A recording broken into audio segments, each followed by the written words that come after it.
Trichy video தொழில்நுட்ப கலைஞர்களை இரவு நேரத்தில் பயணிக்க அனுமதி வேண்டி மாவட்ட ஆட்சியரிடத்தில் வீடியோ மற்றும் போட்டோகிராஃப் சங்கத்தினர் மனு அளித்தனர். தமிழகத்தில் 2ஆம் கொரோனா தொற்று மீண்டும் அதிகரித்து வருவதால் தமிழக அரசு இரவு நேர ஊரடங்கும் ஞாயிற்றுக்கிழமை முழு ஊரடங்கு அறிவித்துள்ளது.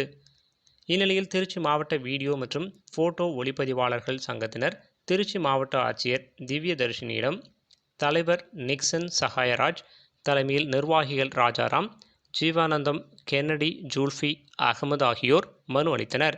அதில் திருச்சி மாவட்ட வீடியோ மற்றும் போட்டோ ஒளிப்பதிவாளர்கள் சங்கத்தில் தற்போது 1200 உறுப்பினர்கள் உள்ளனர். முகூர்த்த தினங்களில் நடக்கும் திருமணங்கள் தான் வாழ்வாதாரமாகும். பெரும்பாலான முகூர்த்த தினங்கள் ஞாயிற்றுக்கிழமைகளில் இருப்பதாலும் மற்ற நாட்களில் ஒரு சில திருமணங்கள் மற்றும் பல்வேறு பொது நிகழ்வுகள் நடைபெறுகிறது. நிகழ்வுகள் பெரும்பாலும் இரவு 10 மணிக்கு மேல் முடிந்து பயணிக்கும் சூழல் ஏற்படுகிறது. எனவே வீடியோ தொழில்நுட்ப கலைஞர்கள் நிகழ்வுகளை முடித்துவிட்டு வரும்போது அவர்கள் பயணிக்க அனுமதிக்க வேண்டும் என மனு கொடுத்தனர். மனுவை பெற்றுக்கொண்ட ஆட்சியர் அனுமதி வழங்குவது தொடர்பாக உரிய நடவடிக்கை எடுக்கப்படும் என தெரிவித்தார். முழு ஊரடங்கு விதிச்சிருக்காங்க. அந்த முழு ஊரடங்கு தேட்டத்தில் பார்த்தீங்கன்னா எல்லா ஞாயிற்றுக்கிழமைகளும் முகூர்த்த தினமாக இருக்குது. அதனால் அந்த முகூர்த்த தினத்துக்கு எங்கள் சங்கத்தோட உறுப்பினர்கள் வெளியே போகிறதுக்கு அவங்க ஐடி கார்டை காமிச்சாங்கன்னா அவங்களுக்கும் விதிவிலக்கு கொடுக்கணும்னு கேட்டுக்கிட்டு கலெக்டர்கிட்ட மனு கொடுக்க வந்திருக்கோம். கலெக்டர் அம்மா பரிசீலனை செய்கிறேன்னு சொல்லியிருக்காங்க. அதெல்லாம் உங்களுக்கு பாதிப்பு எப்படி இருக்குது? கிட்டத்தட்ட ஒரு 1200லேருந்து 1500 உறுப்பினர்கள் நாங்கள் இருக்கோம்.